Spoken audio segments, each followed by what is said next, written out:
Buckingham Palace may be telling the truth about King Charles's health and still not be telling the public the whole story. The palace says his cancer treatment has progressed well enough to be reduced. It says he is living a full and active life. It shows him traveling, meeting crowds, receiving ministers, attending ceremonies, and carrying the burden of the crown. But it has never publicly identified the cancer. It has never revealed the stage. It has never explained the exact treatment. And it has never announced that the king is in remission or cancer-free. So before we go any further, take a position. Does a reigning monarch owe the public more medical transparency because his health affects the state? Or is the exact diagnosis nobody's business except the king, his family, and his doctors? Comment public duty or medical privacy, because the entire controversy turns on that question. This is not a story about an invented deathbed plan, a secret abdication, or doctors supposedly preparing William to seize the throne. There is no verified evidence for any of that. The real story is more uncomfortable because it is built around facts the palace itself has confirmed and details it has deliberately chosen not to disclose. King Charles waited most of his life to become sovereign. Then, less than 18 months into his reign, he entered hospital for a condition the palace described as common, benign, and non-cancerous. During that process, doctors discovered something else, a separate issue, a form of cancer. The routine procedure was no longer the main story. It had become the reason a hidden medical threat was found. The first announcement came on January 17th, 2024.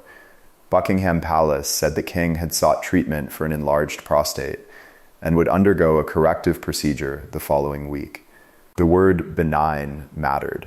Benign prostate enlargement is common in older men and is not itself cancer. The early expectation was straightforward, treatment, a short recovery period, and then a return to the normal royal program. On January 26, Charles arrived at the London clinic with Queen Camilla. Catherine, the Princess of Wales, was also recovering there following abdominal surgery, creating an extraordinary moment in which two of the monarchy's most important figures were patients inside the same private hospital. Charles underwent the planned prostate procedure. 3 days later, he was discharged and upcoming engagements were rearranged while he recuperated. From the outside, the episode looked almost finished. Then came the phrase that changed everything. During the procedure, doctors had noticed a separate issue of concern. That wording was carefully controlled. It confirmed that something unexpected had been found, but it did not tell the public where it was found, how serious it appeared, or what tests followed. It opened a door without allowing anyone to see into the room. On February 5th, Buckingham Palace confirmed that subsequent tests had identified a form of cancer. Charles began a schedule of regular treatment that same day. Doctors advised him to postpone public-facing duties, while the palace stressed that he would continue state business and official paperwork. The crown was not suspended. The king was not removed from constitutional life. But the public image of the new reign changed in a single announcement. The palace also clarified that the diagnosis was not prostate cancer. That fact is important because the cancer was discovered after treatment for an enlarged prostate, and the two issues are often wrongly merged online. The prostate condition was described as benign. The cancer was a separate diagnosis. But this is where the controversy begins. The palace told the public what the cancer was not, while refusing to say what it was. No organ was named, no stage was disclosed, no grade was given. The palace did not say whether the disease was localized or had spread. It did not identify whether Charles was receiving chemotherapy, radiotherapy, immunotherapy, targeted medication, surgery, or another form of treatment. That silence created two completely different interpretations. One side argues that Charles is a human being before he is an institution. Cancer is not a public performance. A patient should not be forced to publish intimate medical details simply because he wears a crown. The public needs to know whether the sovereign can carry out his constitutional responsibilities, not the contents of his scans, biopsies, and treatment room conversations. The other side argues that the health of a head of state is not entirely private. Charles signs documents, holds audiences, appoints a prime minister, opens parliament, receives foreign leaders, and represents national continuity. If the palace asks the public to trust that he is fit to perform those duties, is the phrase "a form of cancer" enough? That is not an accusation that the palace is lying. It is a question about whether carefully limited truth can create a misleading sense of certainty. The palace's messaging has consistently emphasized positivity. Charles was said to be grateful for swift intervention. He was described as looking forward to returning to full public duty. 5 days after the diagnosis announcement, he thanked the public for messages of support and said that sharing his experience had helped raise awareness of cancer and the organizations supporting patients. That message was compassionate and useful. It also established the communication strategy that would define the next 2 years. The king would discuss the emotional experience of cancer, the importance of early detection, and the value of medical care, while the exact clinical details remained private. In April 2024, the palace announced that Charles would return to public-facing duties after treatment and recuperation. His first major engagement in that phase was a visit with Camilla to the University College Hospital Macmillan Cancer Center. The symbolism was powerful. A monarch receiving cancer treatment returned to public life by meeting doctors, patients, and families living through the same uncertainty. But that appearance created another dangerous misunderstanding. Returning to work did not mean Charles had been cured. Visiting a cancer center did not mean that center was where he personally received treatment. Smiling, walking, and speaking to patients did not reveal the type or stage of his disease. The palace had confirmed only that doctors considered him well enough to resume a carefully managed program while treatment continued. And this is where viewers should be honest about how royal images influence judgment. When Charles appears in a suit, shakes hands, laughs with the public, and completes a full engagement, many people naturally assume the danger has passed. When he looks tired, walks slowly, or cancels an appearance, others immediately assume the cancer has worsened. Neither conclusion can be diagnosed from a photograph. A public appearance is not a medical report. For months, the visible pattern seemed reassuring. Charles returned to ceremonies, meetings, audiences, and travel. His schedule was adjusted, but the crown continued to function. The king remained active, while other working royals carried additional responsibilities. Then, on March 27, 2025, the carefully managed picture was interrupted. After scheduled and ongoing cancer treatment, Charles experienced temporary side effects that required a short period of hospital observation. His engagements that afternoon were postponed, and the following day's program was also rearranged as a precaution. He returned to Clarence House the same day. The palace described the episode narrowly: temporary side effects, short observation, a precautionary rescheduling. Royal sources characterized it as a minor bump in a treatment journey moving in a positive direction. But the event exposed how little the public actually knew. What treatment caused the side effects? The palace did not say. What were the side effects? It did not say. Did the episode reflect the normal risk of an otherwise successful treatment plan, or did it reveal something more serious about the disease? The public was not given enough medical information to answer. That does not mean the worst interpretation was correct. The palace did not announce emergency surgery. It did not say the cancer had spread. It did not say the treatment had failed. Charles returned home and continued working. He later completed major engagements, including overseas travel. Yet the hospital observation proved one important point. The cancer journey was still active, medically significant, and capable of disrupting the king's program without warning. This is why the argument over transparency never fully disappeared. If the palace releases too little, every cancellation becomes a breeding ground for rumors. If it releases too much, the king's private medical life becomes a permanent public spectacle. Every test could move markets, dominate political discussion, and trigger speculation about William, regency, and succession. The palace appears to have chosen controlled reassurance, enough information to prevent panic, not enough information to allow the public to independently assess the diagnosis. Some viewers will call that responsible, others will call it strategic secrecy. The most positive official update came in December 2025. In a message supporting Stand Up to Cancer, Charles spoke directly about his own experience. He said early diagnosis, effective intervention, and following doctor's instructions had enabled him to continue leading a full and active life while undergoing treatment. He then announced that his treatment schedule could be reduced in the new year. That was real progress. It was not the same as a cure. A reduced treatment schedule does not automatically mean the cancer has disappeared. It does not prove remission. It does not tell us whether treatment is now less frequent, less intense, or simply entering a different phase. Charles himself described the change as a milestone, not the end of the illness. This distinction matters because positive royal language is often turned into stronger claims than the official statement supports. Treatment reduced becomes treatment finished. Active life becomes fully recovered. Milestone becomes cancer-free. None of those stronger conclusions has been officially announced. By July 2026, the king remained visibly active.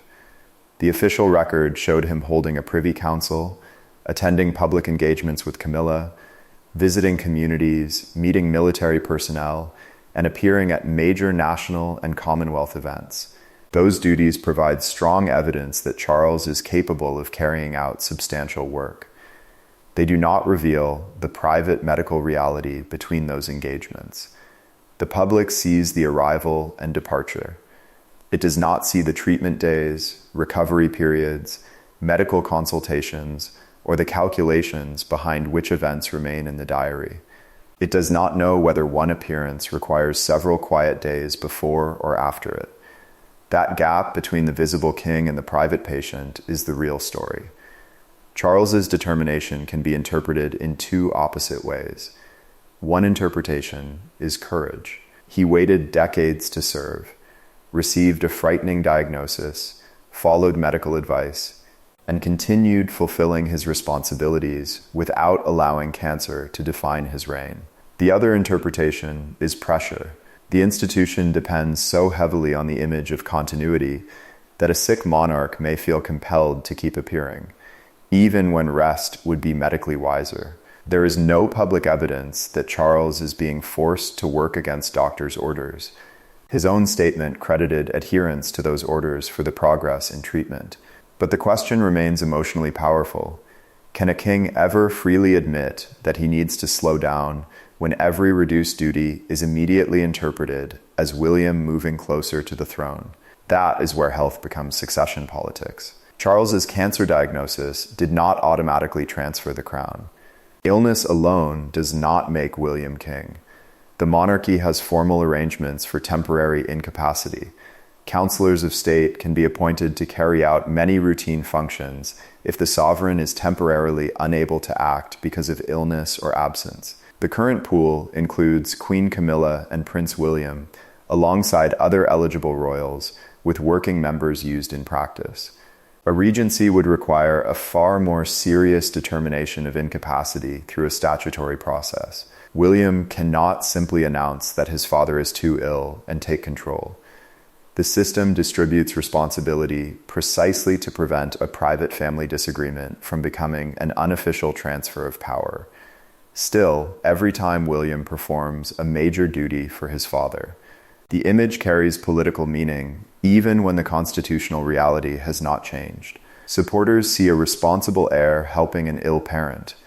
Critics may see the beginning of a handover the palace refuses to name. Charles may see necessary support. Camilla may see protection of her husband. And the public may see a future king waiting just behind the present one. This is why even a straightforward health update becomes controversial. The palace cannot discuss Charles's treatment without triggering questions about William. It cannot reduce the king's program without inviting claims of decline. It cannot maintain a heavy program without being accused of prioritizing appearances over health. There is no communication strategy that satisfies every side. But there is a legitimate question the palace has not fully answered. What level of medical disclosure does the public need in order to trust that the sovereign remains capable of performing his role? Nobody is entitled to Charles's complete medical file. That would be intrusive and unnecessary. But the current position leaves major uncertainties. The cancer type remains undisclosed. The stage remains undisclosed. The treatment method remains undisclosed. The long-term prognosis remains undisclosed. No official statement has declared remission.